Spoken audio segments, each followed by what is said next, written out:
Livro de Juízes, capítulo 6. Glória a Deus. Amém? Juízes, capítulo 6, do versículo 1 ao 6.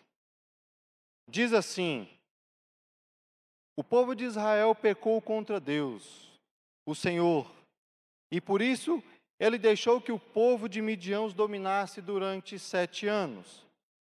Os israelitas se escondiam em cavernas e em outros lugares seguros nas montanhas dos midianitas, porque eram mais fortes do que ele.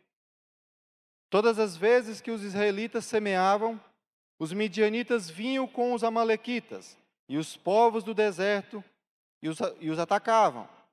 Acampavam na terra e destruíram as suas colheitas até o sul, perto de Gaza. Não deixavam nada para os israelitas viverem, nem ao menos uma ovelha, uma vaca ou um jumento. Chegavam com o seu gado e as suas barracas e eram tão numerosos como gafanhotos. Eles e os seus camelos eram tantos que nem dava para contar. Vinham para destruir a terra, e o povo de Israel não podia com eles. Então, repita comigo, então, os israelitas pediram socorro ao Senhor. Glória a Deus. Quero ministrar aos irmãos hoje sobre o tema do desespero à esperança, a oração que muda a história. Diante do texto que nós lemos, vou contextualizar para vocês aqui qual era a situação de Israel naquele momento. Como nós lemos aqui, eles estavam debaixo da permissão de Deus, os midianitas estavam oprimindo aquele povo. Israel estava aqui, presbítero Valdemar, na terra que mana leite e mel. Na terra que Deus havia prometido a Abraão. Na terra que Moisés guiou aquele povo durante 40 anos no deserto. Na terra que Josué, ao entrar naquela terra abençoada, com muita fartura, Josué então passa para aquele povo, dizendo: olha, Deus os guiou até aqui. Deus tirou vocês do Egito. Deus guiou vocês através do deserto. E Deus agora, diante desse povo, dos midianitas, dos amorreus, dos jebuseus, Ele dá tudo e todos esses povos aqui para vocês. Vão e guerreiam contra eles, que eu, o Senhor, serei com vocês. Diante disso, cada batalha que Israel travava era uma vitória. Josué começa a batalha, tem uma vitória após outra, porque Deus era com aquele povo. Através do cumprimento da palavra de Deus, debaixo dos mandamentos, da obediência de Deus, eles conquistam aquela terra. E se você for ver em Josué, capítulo 23 e 24, Josué já velho, bem idoso, já pressentindo que os seus dias estavam se findando, ele reúne o povo, reparte as terras que já haviam conquistado. A tribo de Rubem decidiu voltar, sem nenhum problema. Mas aqueles que ficaram receberam a sua porção porquanto guerreavam naquele lugar. E Josué deixou bem claro: Deus foi fiel em tudo quanto Ele vos prometeu. Não faltou nada. Deus cumpriu tudo que Ele prometeu a vocês. Agora, peço a vocês, não desobedeçam as leis de Deus. Não saiam em nenhum momento dos caminhos do Senhor. Não adorem o Deus dos amorreus. Não adorem os deuses pagãos dessa terra. Não se misturem. Não se casem com esse povo. Porque Deus havia dado uma lei muito dura naquele tempo, que era para eliminar todo o povo daquela época. Então, Josué morre, e deixa esse testamento. E ainda haviam terras para serem conquistadas. E Josué, sabendo disso, ele fala: e as terras que ainda não foram conquistadas, eu já vou repartir. E se vocês forem fiel a Deus, Deus dará a vitória a vocês. Agora, depois de tudo isso, se passaram não uma geração, mas estamos falando aqui de mais de 200 anos depois da morte de Josué. E esse povo, que antes tinha o Deus ao seu lado, agora padece. É um povo que planta, mas não colhe. É um povo que moram nas montanhas, porque a bênção agora se tornou uma aflição. Uma aflição tamanha que a palavra empobrecer-se aqui no texto que nós lemos, Israel empobreceu, ela é tida como curvar-se. Um povo que mentalmente estava deprimido, um povo que já não tinha mais esperança, chegou a tal ponto deles fazerem essa oração.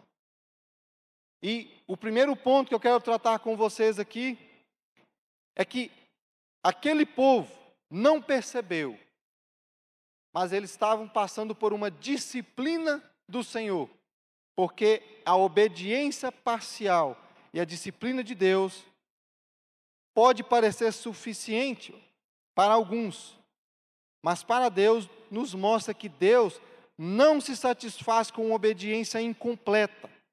Vemos como o povo de Israel foi disciplinado por Deus devido à sua obediência parcial. Deus falou para eles: não tenham relacionamento algum com aquele povo. Deus foi muito claro.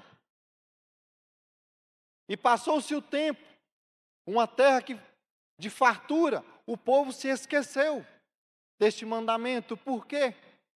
Quem foi nos grupos de conexão essa semana foi tratado de Diná e Jacó, que fizeram uma tenda onde não era para fazer, e começaram a ter amizades com quem não era para ter, e tiveram um relacionamento, lógico que foi uma tragédia, com pessoas que não eram para ter aquele tipo de relacionamento.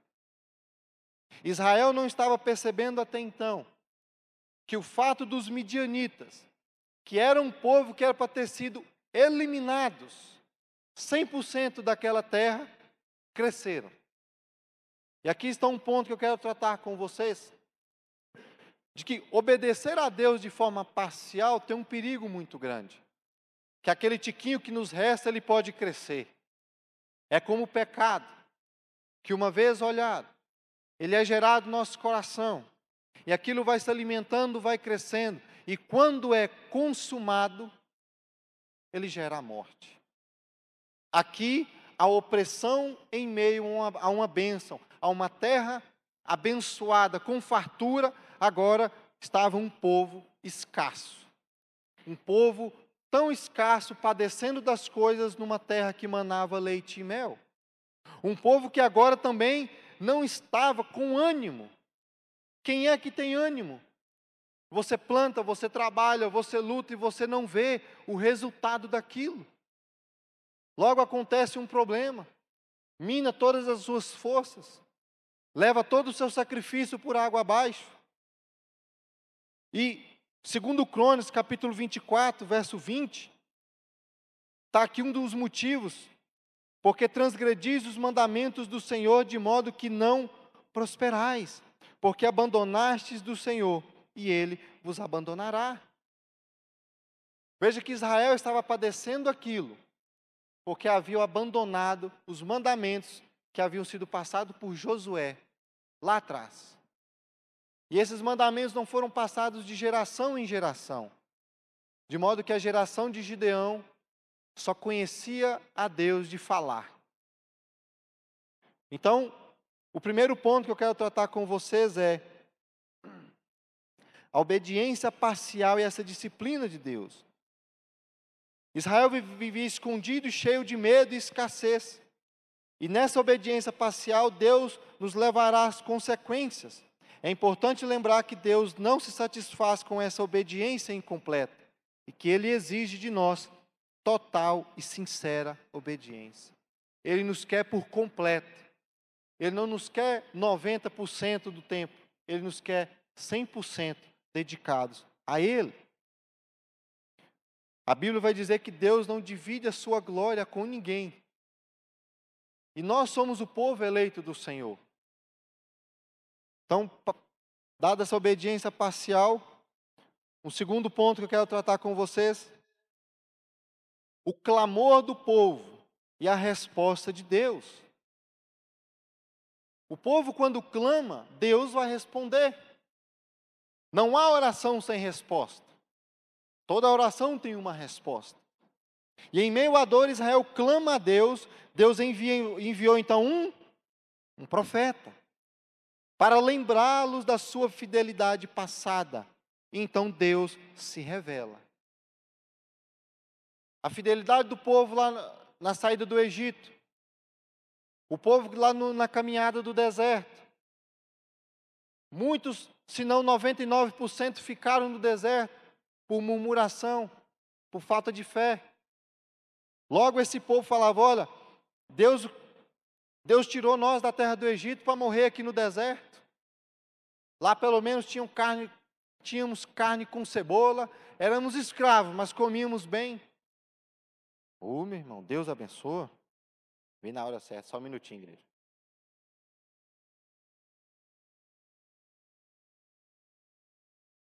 Então, esse profeta, enviado por Deus, em resposta à oração, ele lembra o povo de Israel. Vocês lembram de como foi sair do Egito? Vocês lembram de como foi passar pelo deserto? Vocês se lembram de como foi entrar em Canaã, das vitórias que vocês tinham?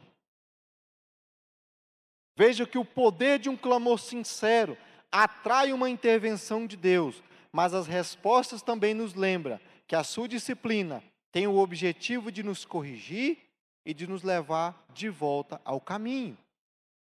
O que Deus, através daquele profeta, relembra ao povo de Israel, é que não era o lugar que eles estavam, que diziam que eles estavam abençoados. Não era o Deus que eles diziam que estavam servindo.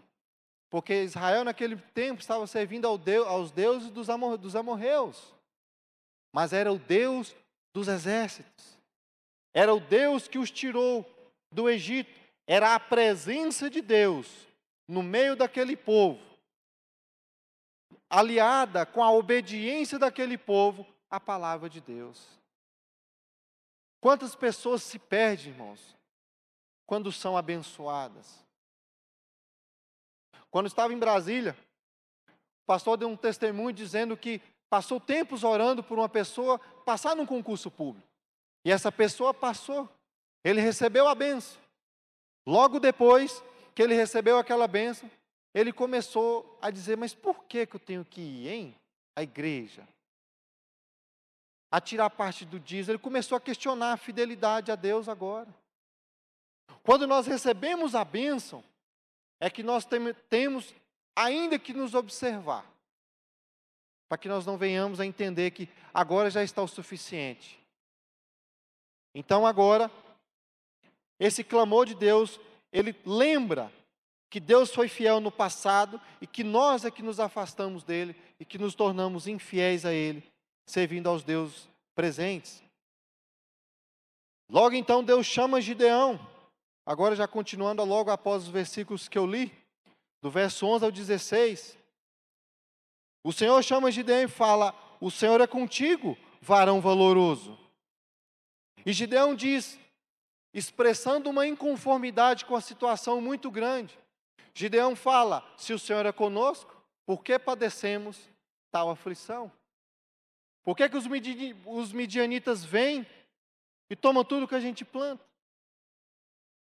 Gideão estava malhando trigo num lugar que era para pisar uva, para fazer vinho, num lugar que não era próprio, mas ele estava inconformado. Ele diz, o comportamento dele ali estava dizendo que mesmo que os midianitas vinham e pegavam tudo, eu não vou desistir. Eu vou fazer o que eu posso. Eu vou tirar o melhor dessa situação. Deus quer pessoas inconformadas. Ele foi através de Gideão, porque Gideão estava em movimento. Gideão estava ali tentando superar aquela dificuldade. Ele estava tentando não se curvar para aquela dificuldade. Eu preciso arrumar uma solução. E primeiro, o anjo aparece a Gideão, que estava malhando trigo escondido, em movimento. Gideão não estava parado. Buscar a Deus, aqui nessa lição, entende-se que, lá no verso 11, um dia o Senhor veio, sentou-se debaixo do carvalho da fazenda de Joás. Gideão, filho de Joás, estava malhando trigo. Fazia isso no lagar, onde as uvas eram espremidas para a produção de vinho, para escondê-los dos midianitas.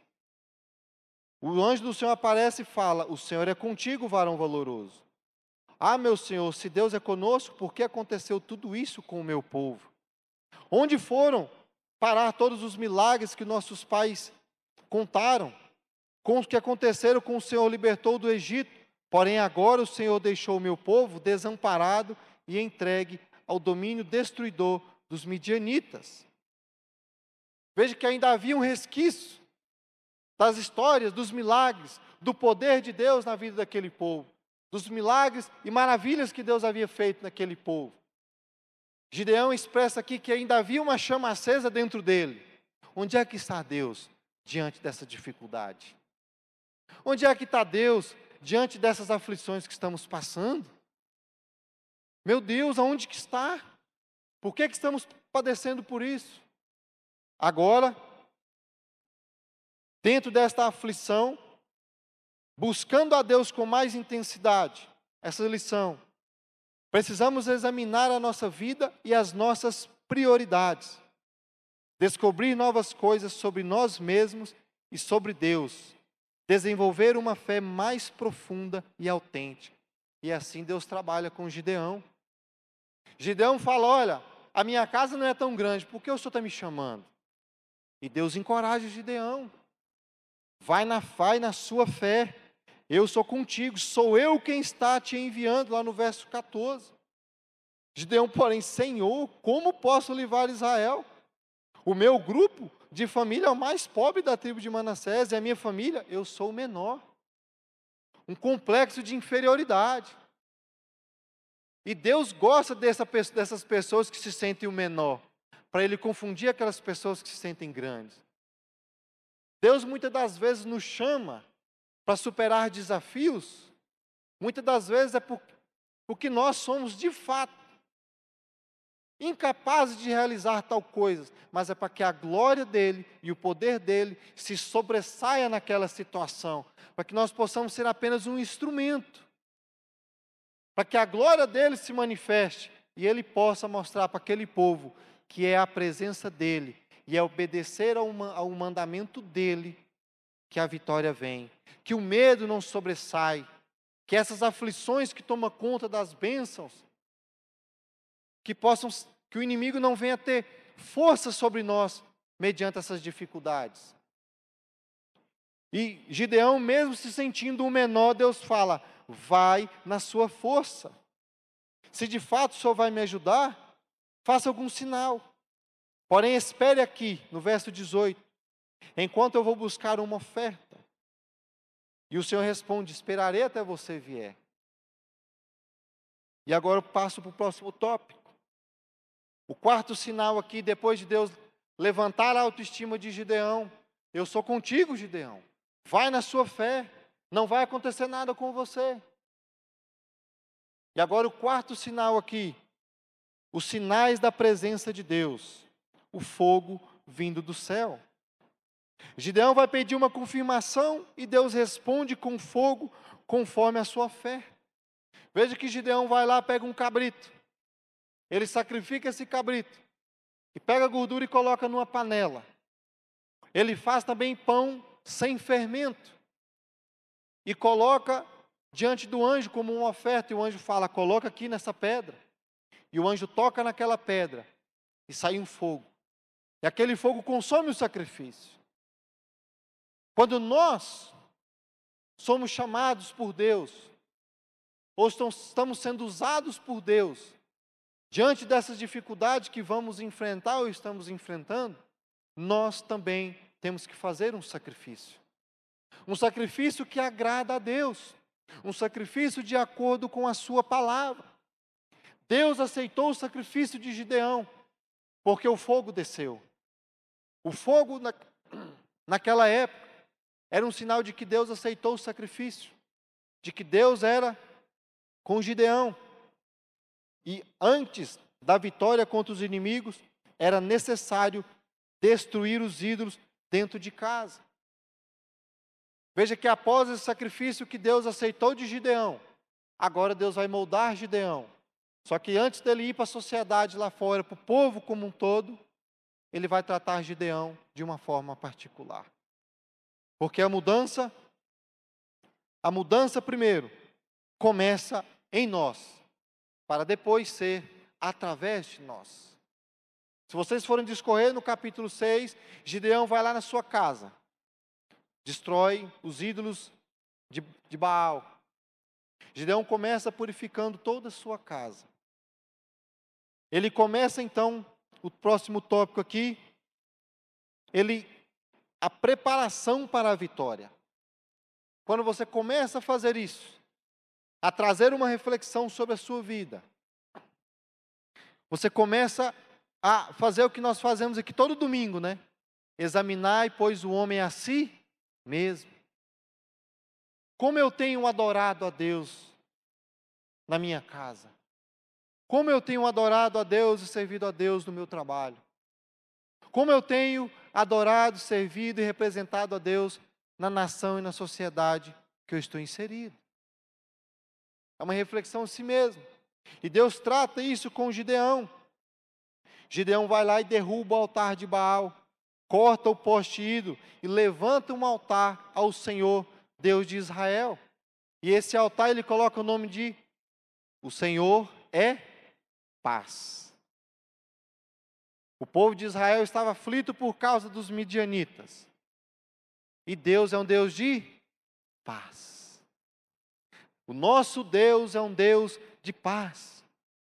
A bênção de Deus na nossa vida, ela vem para nos trazer paz. Canaã veio para o povo de Israel para trazer paz, para fazer parte de um cumprimento, para fazer parte de um descanso para aquele povo. E não há conquista espiritual sem santificação.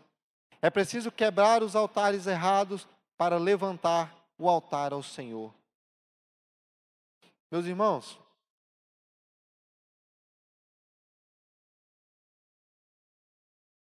conforme você for discorrer no livro de Juízes, eu passo aqui para as considerações finais. Deus pega um povo cabisbaixo, um povo que viviam se escondendo dentro de uma terra que era bênção. E ele precisou de um que não estava parado. Ele precisou de um que estava inconformado com aquela situação. E ele foi lá e disse: Gideão, eu sou contigo. Você está em movimento. Eu vou cuidar de você. Eu preciso que você molde-se por dentro. Examine você. Tome a decisão de tirar tudo quanto me desagrada, para que através de você eu venha dar a vitória ao meu povo. Em Juízes 6 nos ensina, partindo para as nossas considerações finais, que a desobediência afasta a presença de Deus da nossa vida. O clamor sincero move sim a mão de Deus. E que Deus nos chama não pelo que somos, mas pelo que Ele fará através de nós. E que antes da vitória externa, precisamos vencer os ídolos internos. O Senhor é a paz. E essa paz nos garante que não estamos sozinhos na batalha. Dificuldade nós vamos ter, meus irmãos. Mas a dificuldade do povo de Israel aqui é que a obediência dele não foi total. Deus Nós somos uma propriedade particular. Nós somos o templo do Espírito Santo.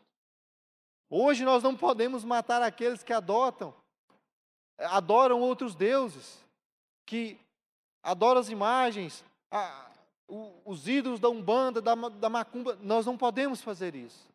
Mas com amor e com paciência, nós não vamos nos associar a eles, mas nós vamos ser fiéis à palavra de Deus, aos princípios e valores que Deus deixou na sua palavra, para ser exemplos e ganhá-los para Cristo. É através dessa observação e dessa obediência total que nós não vamos ter medo de enfrentar os debates sobre a nossa fé, que nós não vamos ter medo do povo que adoram outros deuses lá fora, porque somos fiéis àquilo que Deus já nos deu, a nossa palavra.